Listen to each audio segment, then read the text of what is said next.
அப்படியே நான் தான் திங்க போறேன்.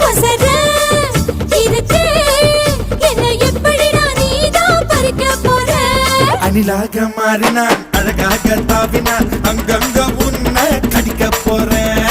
தீர்மானம் பண்ணி நீ தீர்த்து கட்ட துணிஞ்ச நீ என்ன